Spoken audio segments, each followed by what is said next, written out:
Introducing first, fighting out of the blue corner. This warrior holds a record of 5 wins, 3 losses. Representing Iron Lion Team, help me welcome Hector Morales.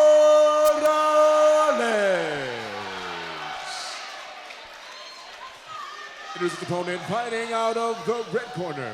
This warrior holds a record of 3 wins, 1 loss. Representing Performance Combat and Al Hero MMA, help me welcome Matt Reed.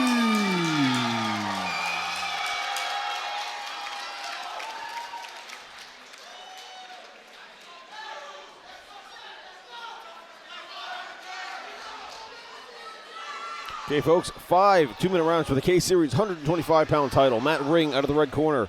Hector the Ronin Morales out of the blue. All right, gentlemen, you got the instructions from the dressing room. Obey my commands at all times. Protect yourself at all times. Touch them up. Back to your opponents. Liam Tarrant and Kyle. Third person inside the ring, and your referee for this title bout, Nick Grant.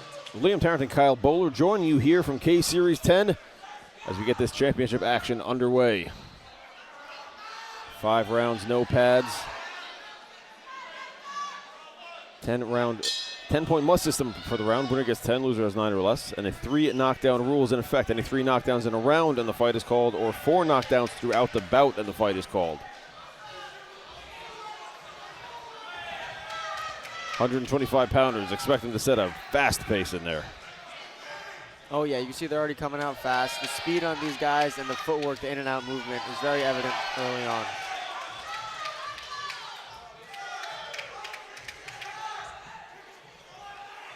It's a good check there by Morales.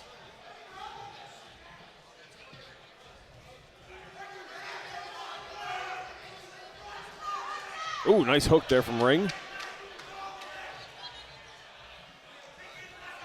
Yeah, very good hook. Returned to right after that left body hook.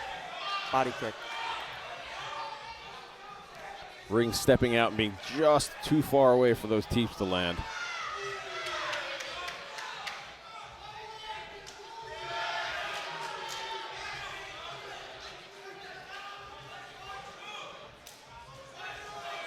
Exchange of punches there. Ring turning nicely, angling, getting the center of the ring.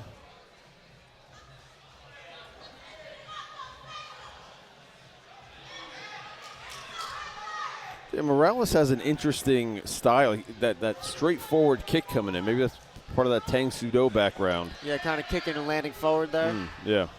Yeah, that especially if the guy's doing a heavy blocking with his arms, that could be a good way to get in, kind of jam up his counter or close the distance.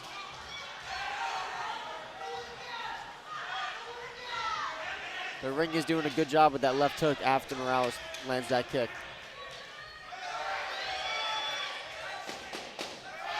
Ring is definitely, in my opinion, starting to win the leg kick exchanges here.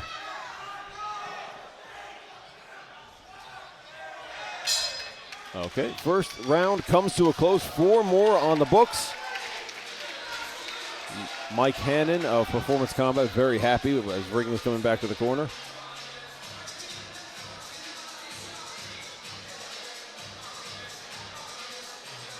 For sure, yeah, I think Ring was getting the better of those leg kicks there. He landed a couple good ones, and I think a couple of them actually landed low on the calf too. So a couple more of those and definitely might start to affect the base of Morales. So let's see if he continues pushing with that.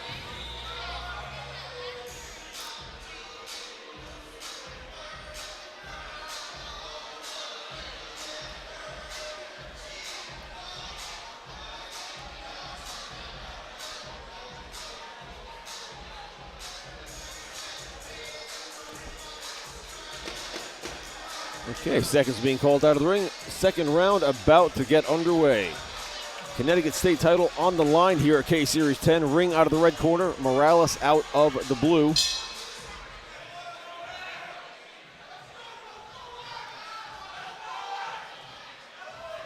Ring going right back to those low kicks. Oh yeah, there's that calf kick you were mentioning before, Kyle. Yeah, he's touching the inside of the calf there. The inside calf kick's a little more dangerous because it's easier to, just hit the shin and the guy turns his shin in. But it can be useful, especially if the guy's going backwards. You can almost kick it as it's trailing, catch the meat of the calf there instead of the shin.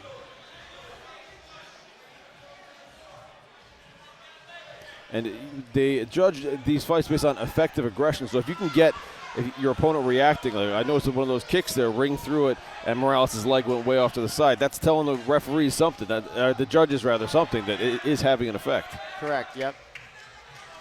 Anytime you throw something that affects the base of your opponent or they evoke some sort of reaction, it's going to be beneficial for you.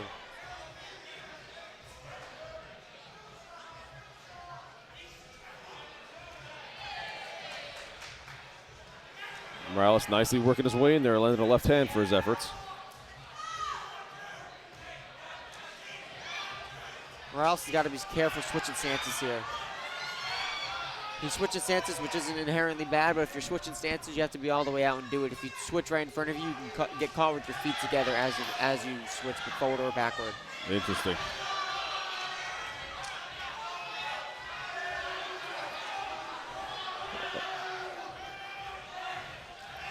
Nice right hand land for Ring.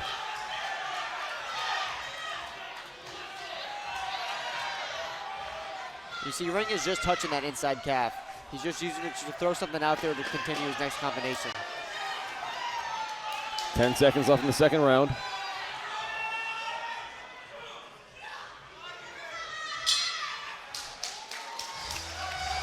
And I think we are starting to see some of the effects of those low kicks, huh? Yeah, that might be why Morales is starting to switch his stance a little bit. He really stayed predominantly southpaw for the first round until besides when he was landing forward with those kicks. This round he was switching a little more and got caught a couple times for doing it right in front of Ring. Third round of a scheduled 5 coming up. Packed house here in Hartford for the debut of K-Series in Connecticut. It was great to see a full crowd come out. Yeah, it's been full all night long. Yeah.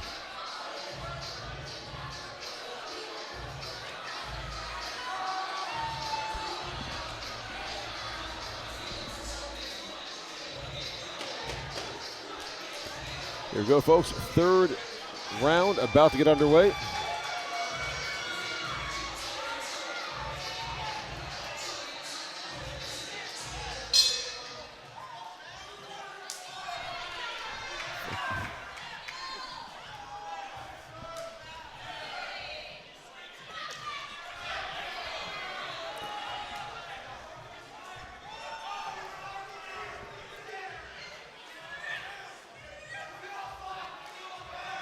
Ring is just focused on that lead leg. Morales doing a good job staying away from it there.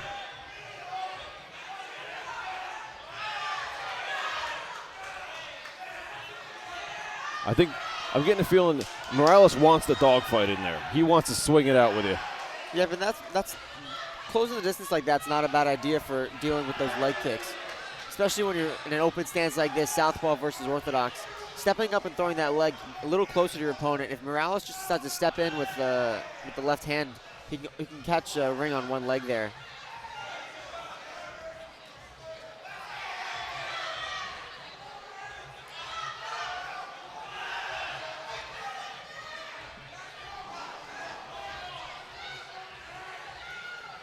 Morales continuing to throw those hands up high.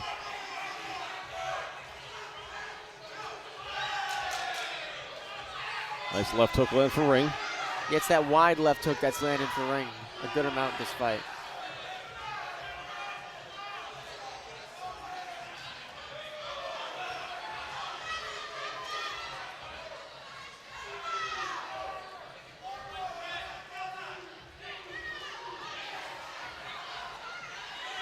Ring is doing a nice job mixing up his shots. He's coming upstairs, he's punching, he's kneeing, he's throwing a really good variety of weapons in there. Yeah, he's not discriminating with the targets at all.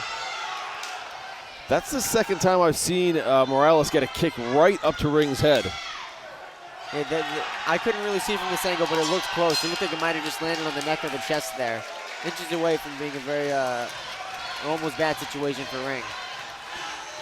So Morales still dangerous by no stretch of the imagination would you say anyone's safe in there right now, but Ring looking to continue capitalizing on the work, the investment he put into that low kick. I think out of all the rounds so far, that was the best one for Morales. Yeah, you know, he's kind of he found a rhythm a little bit there. Yep.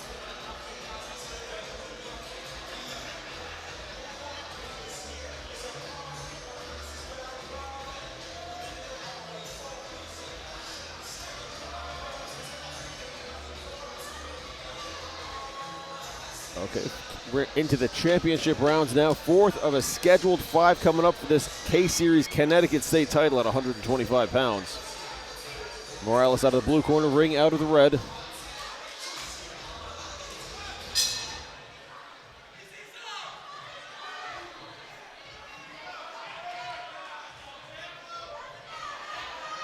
Morales walking his way in there.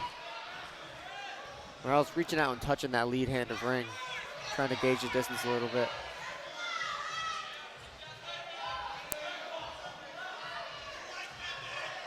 That looping left hook that Ring has found a lot of success with, still getting thrown. Yep, especially since, like I just said, Morales is reaching out. It's getting caught just over his shoulder as he's doing that sometimes.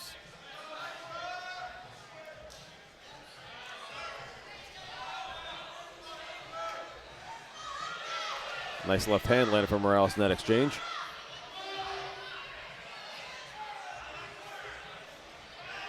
1-2 for Ring. Good work to the calf there.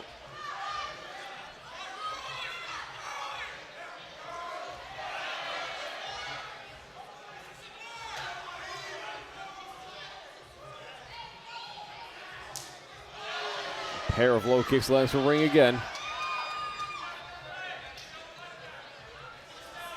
That right leg showing the redness on it of Morales.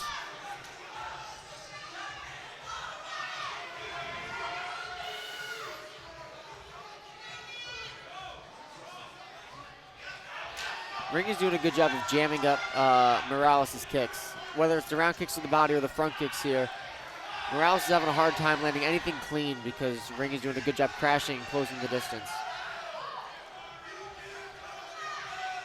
17 seconds left in the fourth.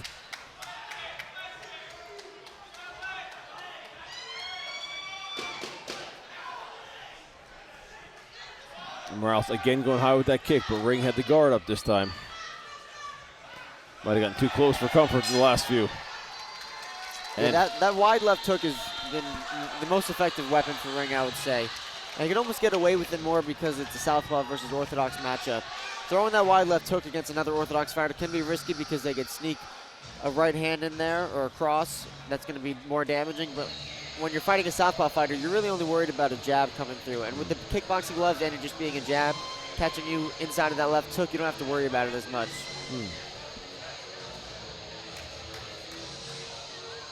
Fifth and final round coming up here at K-Series 10. Our Connecticut 125-pound K-Series title on the line here.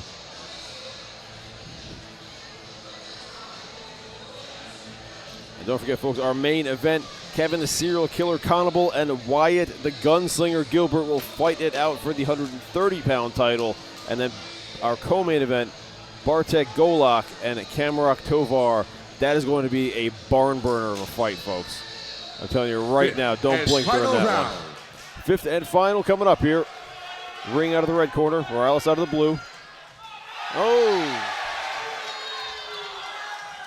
Ring letting it all hang out now.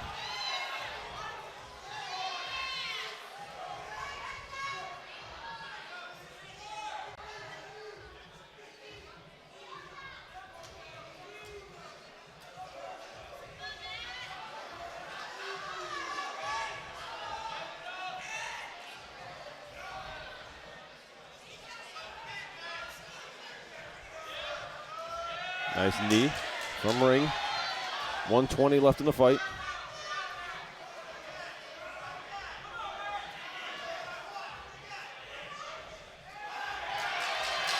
Ring spinning once again.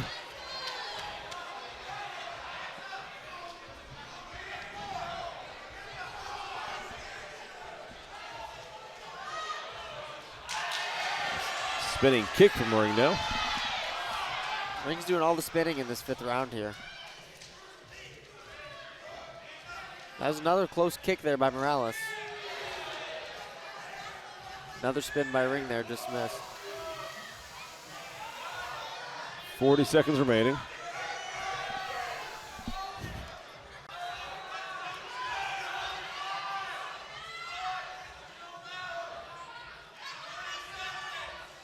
He's going to spin again.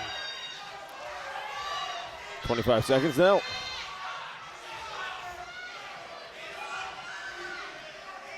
I'll tell you, Morales has landed a lot of heavy punches throughout the fight. Ring absorbed a lot of shots here. Oh, yeah. Definitely willing to exchange both of them a lot more this round. Morales fighting right to the end. Ring, one more spin for good measure. And that will be it, folks. We go to the judges' scorecards. That was a great effort by Morales in the 5th round to come forward and land some good shots there. Yeah, that was a gutsy effort there. If we could get a replay of some of the action, it looked like one of those spinning shots might have gone too close. Might have been an elbow. No, hit him on the gloves. I actually saw that happen about a week ago where a fighter got disqualified from a fight because spinning back fists were legal. However, the other guy was jamming into him, and they were so tight, it turned into a back elbow. Well, that's why, especially in amateurs, there's some confusion about the rule or some conflict on the rule of spinning back fist because it's very easy for spinning back fist to accidentally turn into a spinning elbow, like you said, if the guy crashes the distance. Yeah. It's almost like in many gyms, almost every gym I've sparred at, spinning back fists are something that's not allowed in sparring unless you have elbow pads due to the ease that it could easily turn into a spinning elbow for risk of cuts and stuff like that. And we have the official decision in hand. Andrew Park has it.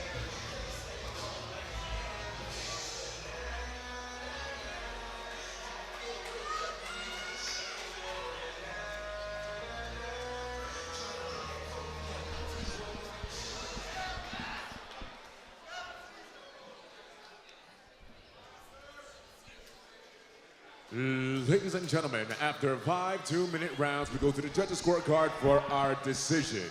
Declaring your winner and your new Connecticut State Title 125-pound champion, coming out of the red corner, Matt Ray.